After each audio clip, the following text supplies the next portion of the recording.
At 1:23 in the morning, the workers inside Chernobyl pressed a button they believed would make the reactor safer. 4 seconds later, the world's worst nuclear disaster had begun. On April 26, 1986, inside a nuclear power plant in the Soviet Union, something went terribly wrong. Not during a war, not during an invasion, not because of a natural disaster, but because of a few human decisions made in just a few seconds. At 1:23 in the morning, a reactor exploded. The blast was so powerful, people living nearby thought they were watching a beautiful fire in the night sky. They had no idea the air around them was already poisoned.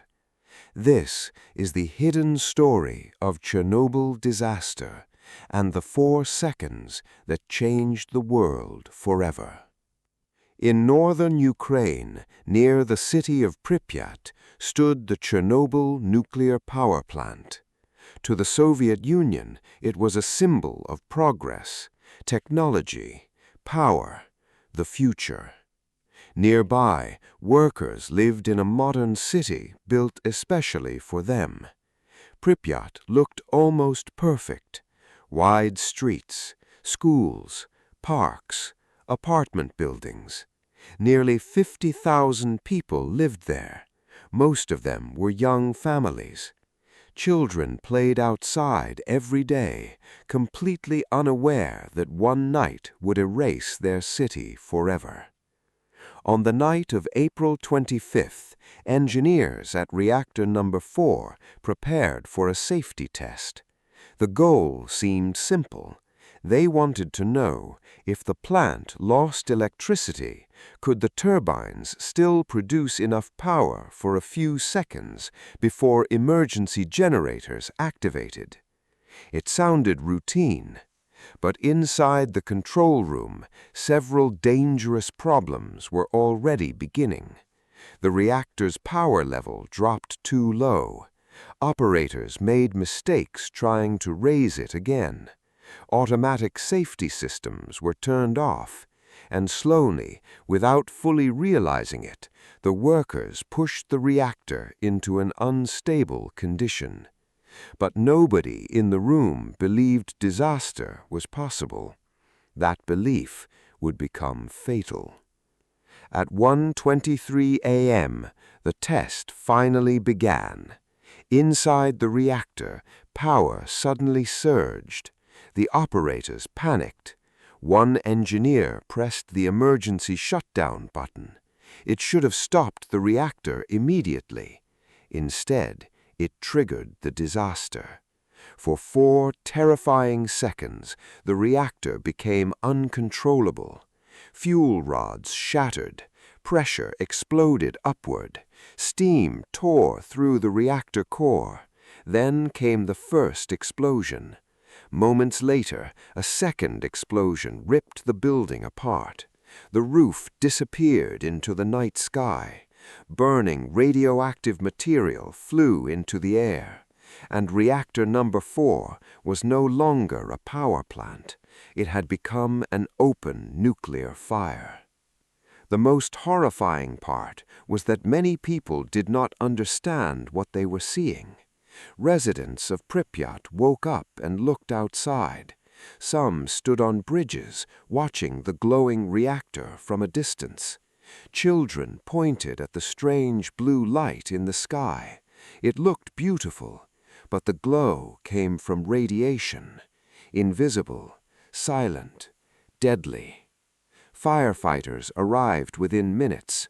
Most had no protective equipment. Nobody warned them about radiation exposure. They climbed onto the burning roof, surrounded by radioactive debris. Many would die within weeks, but at the time, they believed they were fighting a normal fire. Radiation has no smell, no color, no sound. You cannot feel it entering your body. That made Chernobyl terrifying. Workers began vomiting. Firefighters felt dizzy. Some tasted metal in their mouths. Still, the Soviet authorities hesitated to admit the truth. Even after the reactor exploded, some officials refused to believe it was possible, because reactors like this were supposed to be safe, completely safe. Meanwhile, radioactive particles traveled through the atmosphere across Europe. Without borders, without warnings, an invisible cloud was moving across the continent. Nearly 36 hours after the explosion, the evacuation finally began. Buses entered Pripyat. Officials told residents they would leave temporarily, only for a few days. People carried small bags, documents, toys. Some even left food on tables inside their apartments. Some even left pets behind, expecting to return soon. But they would never live there again. Pripyat became a ghost city overnight. Schools remained frozen in time.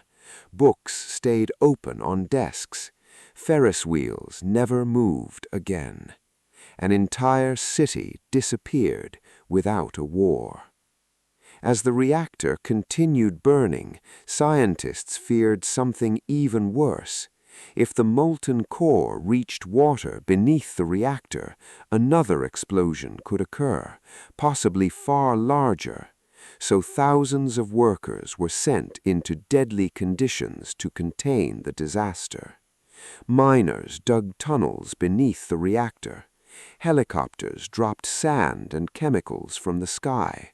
Liquidators cleaned radioactive debris by hand.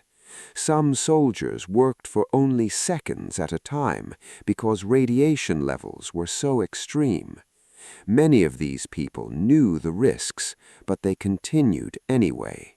Without them, the disaster could have become much worse.